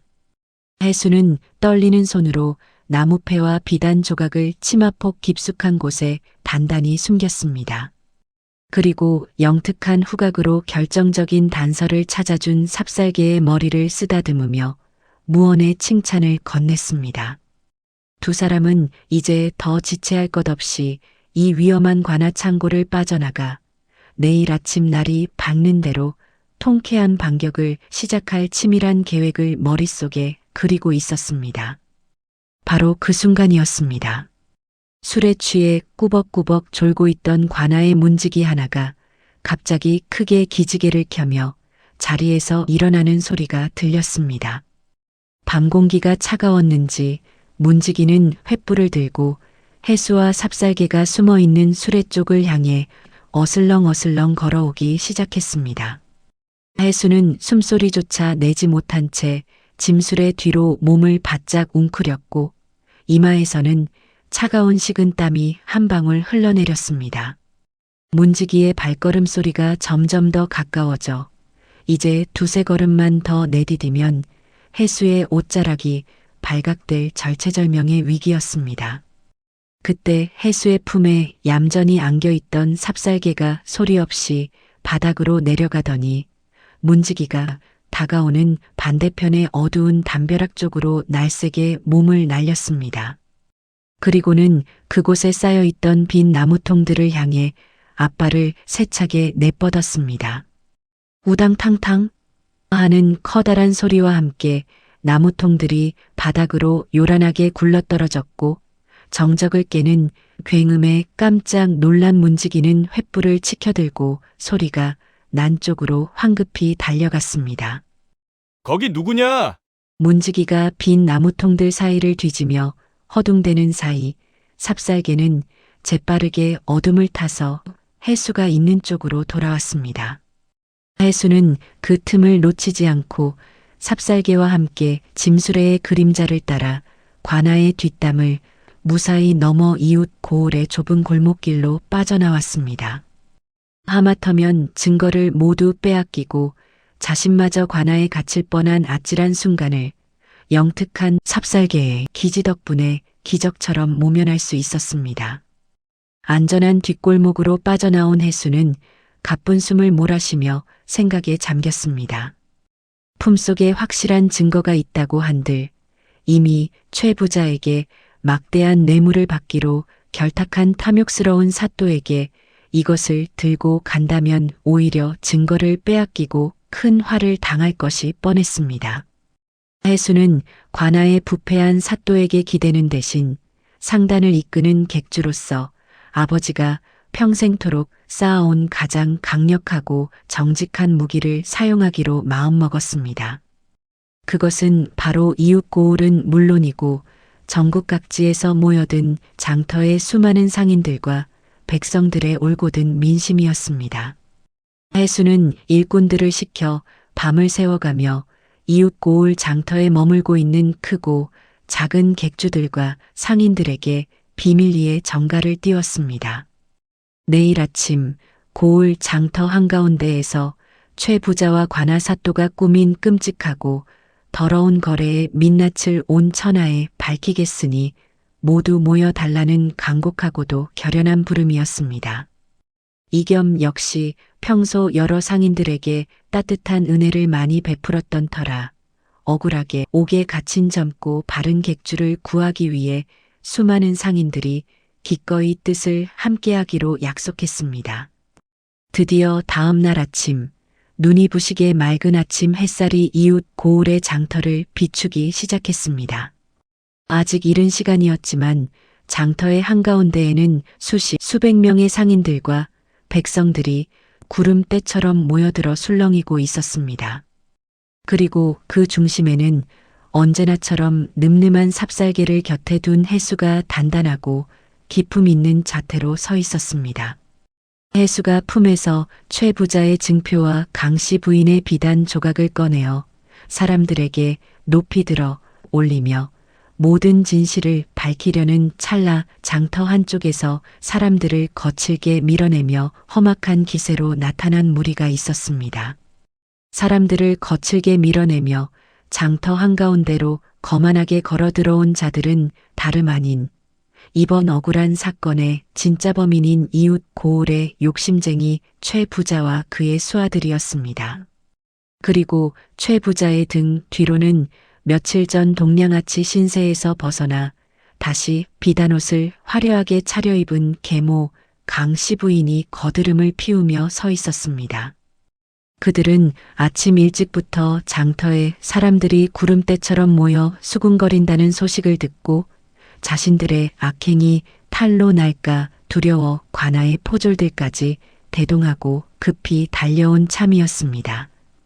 최 부자는 헛기침을 크게 한번 내뱉고는 장터의 상인들을 향해 당장 흩어지지 않으면 관아의 매운맛을 보여주겠다며 무섭게 으름장을 놓았습니다. 그러고는 마당 한가운데에 서 있는 해수를 발견하고는 비열한 웃음을 흘렸습니다. 감히 계집의 몸으로 관아의 엄중한 판결에 불만을 품고 장터에서 사람들을 선동하고 있으니 당장 오랏줄로 꽁꽁 묶어 감옥에 있는 이겸의 옆방에 가두어 주겠다며 큰 소리를 쳤습니다. 강씨 부인 역시 최 부자의 옆에서 얄미운 웃음을 지으며 주제도 모르고 날뛰더니 꼴 좋게 되었다며 해수를 향해 온갖 조롱을 쏟아냈습니다. 하지만 해수는 눈도 깜짝하지 않았습니다. 거친 사내들과 험악한 포졸들이 겹겹이 에워싸고 있는 두렵고 떨리는 상황 속에서도 해수의 맑고 단단한 두 눈은 오직 진실만을 향해 곱게 빛나고 있었습니다. 해수의 곁에 버티고 선 영특한 동물 삽살개 역시 주인의 당당한 기세를 닮아 짖거나 날뛰지 않고 그저 묵직하고 서늘한 눈빛으로 최 부자 일장을 쏘아보며 든든한 호위무사 역할을 다하고 있었습니다. 해수는 크게 심호흡을 한번 하고는 장터에 모인 수많은 상인과 고을 백성들이 모두 똑똑히 들을 수 있도록 낭낭하고 힘 있는 목소리로 말문을 열었습니다. 해수는 먼저 이겸의 상단이 이웃 고을로 들어올 때 넘어온 길은 마르고 탄탄한 돌길이었음을 상기시켰습니다. 여러 상인이 어젯밤 이겸의 상단이 그 길을 통과하는 것을 두 눈으로 똑똑히 보았다고 맞장구를 쳤습니다. 해수는 곧바로 품속에서 어젯밤 관아 창고의 짐수레에서 찾아낸 증거물들을 꺼내어 높이 치켜들었습니다. 해수는 관아에 압수된 수레 중 오직 밀거래 물품이 잔뜩 실려있던 그 수상한 수레 하나에만 깊은 산속 샛길에서나 묻어나는 붉고 찐득한 진흙이 잔뜩 말라붙어 있었다는 사실을 또박또박 짚어냈습니다. 그리고 그 붉은 진흙길은 평소 최 부자의 일꾼들이 남몰래 나쁜 물건을 실어 나를 때 자주 이용하는 으슥한 비밀 통로라는 사실을 장터의 상인들은 이미 아름아름 다 알고 있었습니다. 해수의 날카로운 지적에 사람들의 고개가 끄덕여지며 장터가 술렁이기 시작하자 최 부자의 거만했던 얼굴에 서서히 당혹감의 그늘이 드리워졌습니다. 당황한 최 부자가 말도 안 되는 억지라며 언성을 높이려 하자 해수는 더 이상 빠져나갈 수 없는 가장 결정적인 증거인 나무패와 비단 조각을 사람들의 눈앞에 바짝 들이밀었습니다. 화려하게 조각된 그 나무패는 이 고을 사람이라면 누구나 아는 최 부자네 밑에서 꾸준히를 도맡아 하는 우두머리 일꾼의 허리춤에 항상 매달려 있던 바로 그 장표였습니다. 어젯밤 어둠 속에서 서둘러 물건을 숨기다 엉겁결에 떨어뜨린 것이 분명했습니다. 나무패를 확인한 상인들 사이에서 탄식과 분노의 웅성거림이 불길처럼 번져나가기 시작했습니다. 무엇보다 사람들의 시선을 사로잡은 것은 나무패에 엉켜있는 옥색 비단 조각이었습니다. 해수는 그 1000조각을 들고 최 부자의 등 뒤에 숨어 벌벌 떨고 있는 강씨 부인을 정면으로 가리켰습니다. 사람들의 일제히 쏠린 시선 끝에는 강씨 부인이 입고 있는 화려한 옥색 비단 치마의 밑단이 날카로운 곳에 찢겨나간 듯 흉하게 뜯어져 있는 모습이 고스란히 드러나 있었습니다. 옷감의 색깔과 무늬 그리고 찢어진 모양까지 해수가 들고 있는 비단 조각과 소름 돋도록 완벽하게 일치했습니다. 그 순간 강씨 부인은 자신의 치마 밑단을 황급히 손으로 움켜쥐며 새하얗게 질린 얼굴로 바닥에 털썩 주저앉고 말았습니다. 최 부자 역시 믿을 수 없는 현실에 입을 떡 벌린 채 이마에서 굵은 식은땀을 뚝뚝 흘리며 뒷걸음질을 치기 시작했습니다. 아무리 입을 맞춰 교묘하게 꾸며낸 거짓말이라도 진실이 남긴 선명한 흔적 앞에서는 한낱 모래성처럼 허무하게 무너져 내릴 수밖에 없음을 보여주는 너무도 통쾌한 순간이었습니다. 장터에 모인 수백 명의 상인과 백성들의 분노는 마침내 화라산처럼 폭발했습니다. 그동안 최 부자의 탐욕과 관아 사또의 횡포에 짓눌려 억울한 눈물만 삼켜야 했던 사람들의 서름이 해수의 용기 있는 폭로를 마중물 삼아 한꺼번에 터져 나온 것입니다. 상인들은 너나 할 것 없이 주먹을 불끈 쥐고 최 부자의 땅을 둘러싸며 당장 억울하게 갇힌 이겸 객주를 풀어주고 죄지은 자들을 감옥에 가두라며 천둥 같은 함성을 질렀습니다. 성난 민심의 파도가 거대한 장터를 뒤흔들고 있었습니다. 상황이 걷잡을 수 없이 불리하게 돌아가자 최 부자는 덜덜 떨리는 손으로 포졸들을 다그쳤습니다. 백성들이 반란을 일으키려 하니 당장 저 건방진 처녀의 입을 막고 포승줄로 묶으라며 이성을 잃고 발악을 했습니다. 포졸들이 마지못해 몽둥이를 빼들고 해수를 향해 위협적으로 다가가려던 찰나 삽살개가 무섭게 땅을 박차고 나서며 포졸들의 앞을 가로막고 낮고 묵직한 경고의 울음을 토해냈습니다. 장터 어기를 막고 있던 군중들이 성난 파도가 갈라지듯 양옆으로 번쩍 물러나기 시작했습니다. 장터의 흙바닥이 요동칠 정도로 육중하고 질서 정연한 말발굽 소리가 지면을 울리며 다가왔습니다. 그것은 비로한 고을 포졸들의 발소리가 아니었습니다. 번뜩이는 갑옷을 차려입고 붉은 깃발을 높이 세운 수십 명의 중앙관군들이 먼지바람을 일으키며 장터 한복판으로 거침없이 밀고 들어왔습니다. 장터를 메웠던 백성들의 함성조차 일순간에 얼어붙게 만든 것은 그 행렬의 중심에서 거대한 흑마를 타고 나타난 한 사내의 서늘한 기백이었습니다. 탐욕스러운 사또와는 감히 비교조차 할 수 없는 위압감을 뿜어내는 그 인물은 금방이라도 불호령을 내릴 듯한 눈빛으로 최 부자 일장을 천천히 훑어내렸습니다. 그는 억울한 백성의 눈물을 닦고 탐관오리의 목을 치기로 팔도의 명성이 자자한 관찰사였습니다. 그 압도적인 기계와 추상 같은 위험 앞에서 방금 전까지 포졸들을 방패 삼아 기고만장하게 날뛰던 최 부자와 강씨 부인은 마치 얼음물을 뒤집어 쓴 듯 온몸을 사시나무처럼 떨기 시작했습니다. 관찰사의 손등 위로 굵은 힘줄이 돋아나며 그가 천천히 입을 열어 장터를 뒤흔드는 호통을 내질렀습니다. 관찰사의 손짓 하나에 뒤따르던 광군들이 수레 하나를 끌고 와 장터 한가운데에 내동댕이 치듯 부려놓았습니다. 그 수레 안에서 포승줄에 꽁꽁 묶인 채 덜덜 떨며 굴러떨어진 사람은 다름 아닌 이 고을의 뇌물을 밝히던 부패한 사또였습니다.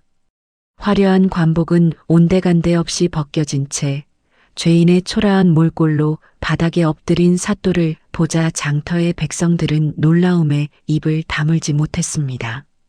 알고 보니 관찰사는 오래전부터 이 고을 사또가 욕심 많은 상인들과 은밀하게 결탁하여 뇌물을 받고 억울한 백성들의 재산을 빼앗는다는 소문을 듣고 조용히 내사를 진행해 오고 있었습니다. 바로 어젯밤 관찰사는 정예 관군들을 이끌고 불시의 관할을 덮쳐 사또가 숨겨둔 엄청난 양의 뇌물 장부와 비밀 창고를 낱낱이 찾아냈던 것입니다. 그리고 날이 밝자마자 장터에서 소란이 일어났다는 소식을 듣고 남은 죄인들을 모두 잡아들이기 위해 이곳까지 단숨에 달려온 참이었습니다. 말에서 내린 관찰사는 꼿꼿한 자세로 서 있는 해수와 그 곁을 늠름하게 지키는 영특한 삽살개에게로 천천히 다가갔습니다. 관찰사는 해수가 방금 전 수많은 군중 앞에서 조리 있게 밝혀낸 사건의 진상과 명백한 증거들에 대해 이미 멀리서부터 모두 듣고 고개를 끄덕이고 있었습니다. 해수는 두려움 없이 두 손을 모아 예의를 갖춘 뒤 최 부자의 일꾼이 흘린 나무패와 강씨 부인의 찢어진 옥색 비단 조각을 관찰사의 손에 공손히 올려놓았습니다. 관찰사는 품에서 사또의 방에서 찾아낸 비밀 장부를 꺼내어 해수가 건넨 증거물들과 꼼꼼히 대조해 보았습니다. 그 장부에는 최 부자가 이겸의 상단을 모함하기 위해 사또에게 바친 뇌물의 액수와 끔찍한 음모가 고스란히 적혀 있었습니다. 모든 퍼즐 조각이 완벽하게 맞춰지고 탐욕의 눈이 먼 자들의 추악한 민낯이 백일하에 낱낱이 드러나는 통쾌한 순간이었습니다. 사사로운 욕심에 눈이 멀어 억울한 자에게 죄를 뒤집어 씌우고 백성들의 눈물을 흘리게 한 죄, 하늘이 용서치 않을 것이다. 저 죄인들을 당장 오랏줄로 꽁꽁 묶어라. 관찰사의 불호령이 천둥처럼 장터를 뒤흔들자 건장한 광군들이 순식간에 달려들어 최 부자와 강씨 부인의 목덜미를 거칠게 낚아챘습니다. 최 부자는 다리에 힘이 풀려 흙바닥에 나뒹굴며 살려달라고 애원했고 강씨 부인은 자신의 잘못을 뉘우치기는커녕 모든 것이 최 부자가 시켜서 한 일이라며 뻔뻔하게 남 탓을 하며 악을 썼습니다. 하지만 그 누구도 그들의 비루한 변명에 귀를 기울이지 않았습니다. 남의 소중한 것을 억지로 빼앗으려던 자들이 결국 자신들의 모든 것을 잃고 가장 비참한 나락으로 떨어지는 완벽하고도 시원한 인과응보의 결말이었습니다. 죄인들이 관아의 차가운 감옥으로 질질 끌려가는 모습을 보며 장터에 모인 수백 명의 상인과 백성들은 만세를 부르며 기쁨의 함성을 질렀습니다. 묵은 체증이 단번에 씻겨 내려가는 듯한 가슴 뻥 뚫리는 광경에 모두가 박수를 치며 환호했습니다. 관찰사는 온화한 얼굴로 해수를 바라보며 연약한 처녀의 몸으로 험한 밤길을 마다하지 않고 지혜와 용기를 발휘하여 억울한 생명들을 구해낸 그 크고 고든 심성을 크게 칭찬했습니다. 곁에 있던 삽살개 역시 관찰사의 칭찬을 알아듣기라도 한 듯 기분 좋게 꼬리를 흔들며 화답했습니다. 이윽고 관찰사의 엄중한 명령에 따라 굳게 닫혀있던 관아의 감옥문이 활짝 열렸습니다. 억울한 누명을 쓰고 차가운 바닥에서 밤을 지새워야 했던 이겸과 상단의 일꾼들이 씌워져 있던 족쇄를 모두 풀고 따스한 아침 햇살이 쏟아지는 장터로 걸어 나왔습니다. 이겸의 얼굴은 다소 수척해져 있었지만 그의 맑고 다정한 눈빛만큼은 조금도 흐트러지지 않은 채 기품 있게 빛나고 있었습니다. 무사히 걸어 나오는 이겸의 모습을 발견한 혜수의 두 눈에는 그제야 안도의 뜨거운 눈물이 차올라 볼을 타고 하염없이 흘러내리기 시작했습니다. 이겸 역시 수많은 인파 속에서 오직 단 한 사람 자신을 위해 목숨을 걸고 달려와 준 단단하고 아름다운 혜수의 모습을 단번에 찾아내고는 천천히 발걸음을 옮겼습니다. 두 사람이 서로를 향해 간절한 손을 뻗으려던 그 찰나였습니다. 옥사를 걸어 나오던 이겸의 얼굴을 유심히 살피던 관찰사의 안색이 순식간에 하얗게 질리더니 이내 무엇인가에 홀린 듯 다급한 발걸음으로 그의 앞을 가로막아 섰습니다. 천하를 호령하던 위풍당당한 관찰사가 일개상단의 앞에서 걸음을 멈추고는 경악에 찬 눈빛으로 그의 얼굴을 뚫어지게 응시하는 기이한 광경이 펼쳐진 것입니다. 관찰사의 기계가 일순간 무너지고 떨리는 눈동자로 이겸을 바라보자 장터에 모여있던 수백 명의 백성들 사이엔 숨소리조차 들리지 않는 무거운 정적이 내려앉았습니다. 모두가 이 믿기지 않는 대치 상황에 숨을 죽인 채 관찰사의 입술이 파르르 떨리며 차마 내뱉지 못한 말이 터져 나오기를 기다리고 있었습니다. 이겸 역시 갑작스러운 상황에 잠시 걸음을 멈추고 관찰사를 향해 깍듯하게 고개를 숙였습니다. 관찰사는 떨리는 손으로 이겸의 두 어깨를 단단히 감싸쥐고는 믿을 수 없다는 듯 감격에 겨운 목소리로 호탕한 웃음을 터뜨리기 시작했습니다. 알고 보니 두 사람 사이에는 아주 오래전부터 이어져 온 깊고도 따뜻한 은혜의 인연이 숨겨져 있었습니다. 관찰사가 아직 벼슬이 높지 않았던 젊은 관리 시절 흉년이 크게 들어 수많은 고을 백성들이 굶주림에 허덕이던 참혹하고 슬픈 해가 있었습니다. 나라의 곳간마저 바닥이 나서 백성들을 구제할 길이 없어 젊은 관찰사가 매일 밤 눈물을 흘리며 괴로워하고 있을 때 이름도 밝히지 않은 어느 훌륭하고 의로운 상단이 수십 대의 짐수레에 쌀과 귀한 약재를 가득 싣고 관아 앞마당에 호련히 나타나 모든 것을 내어주고 호련히 길을 떠난 일이 있었습니다. 그 막대한 곡식과 약재 덕분에 수천 명의 가엾은 백성들이 무사히 춥고 배고픈 겨울을 넘기고 새 삶을 얻을 수 있었습니다. 훗날 관찰사가 백방으로 수소문하여 그 은인의 정체를 찾아보았지만 낡은 짐수레에 희미하게 새겨진 상단의 문양 하나만 겨우 알아냈을 뿐 끝내 이름조차 알지 못해 평생의 아쉬움으로 가슴 한구석에 품고 살아왔던 것입니다. 그런데 방금 전 이겸의 억울한 누명을 벗기기 위해 혜수가 내어놓았던 여러 증거물들과 짐수레의 됨됨이를 살펴보던 중 관찰사는 평생을 찾아 헤매던 그 어려운 상단의 문양을 단번에 알아보았던 것입니다. 관찰사는 백성들을 구했던 훌륭한 은인이 이토록 억울한 누명을 쓰고 차가운 감옥에 갇혀 있었다는 사실에 깊은 탄식을 내뱉으며 이겸의 두 손을 꽉 맞잡고 고개 숙여 진심 어린 감사의 인사를 전했습니다. 뒤에서 이 모든 이야기를 듣고 있던 장터의 상인들과 백성들은 젊은 객주 이겸이 평소 베풀었던 따뜻한 선행들이 그저 우연이 아니라 뼛속까지 깊이 배어있는 참된 의로움이었다는 사실에 감격하며 우레와 같은 박수갈채를 쏟아냈습니다. 관찰사는 이겸에게 나라를 대신하여 큰 상을 내리겠다고 약속하며 자신의 호위 무사들에게 명하여 이겸의 상단이 빼앗겼던 짐수레와 물건들을 하나도 빠짐없이 원래대로 되돌려주도록 즉시 조치했습니다. 모든 것이 제자리를 찾고 억울함이 눈 녹듯 완벽하게 사라지는 참으로 따뜻하고 가슴 벅찬 순간이었습니다. 군중들의 환호와 관찰사의 칭찬이 이어지는 가운데 이겸의 시선은 오직 군중 너머에 서 있는 단 한 사람 해수를 향해 고정되어 있었습니다. 관찰사가 자애로운 미소를 지으며 길을 내어주자 이겸은 천천히 걸음을 옮겨 해수의 앞에 마주섰습니다.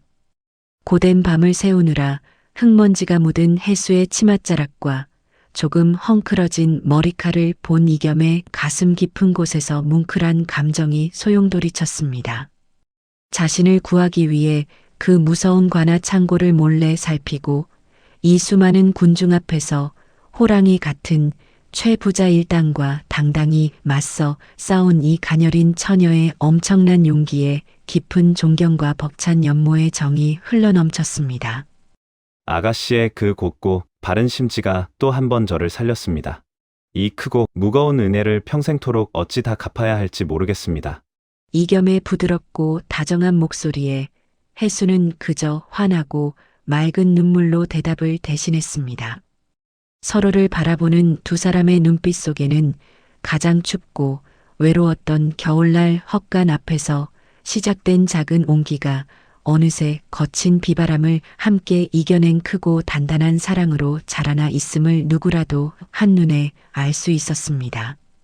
해수의 발치에 앉아있던 삽살개 역시 무사히 돌아온 이겸을 반기며 앞발을 들고 기분 좋게 짖으며 꼬리를 살랑거렸습니다. 은혜를 아는 영특한 동물과 마음 착한 두 남녀의 모습은 그야말로 한 폭의 아름다운 그림 같았습니다.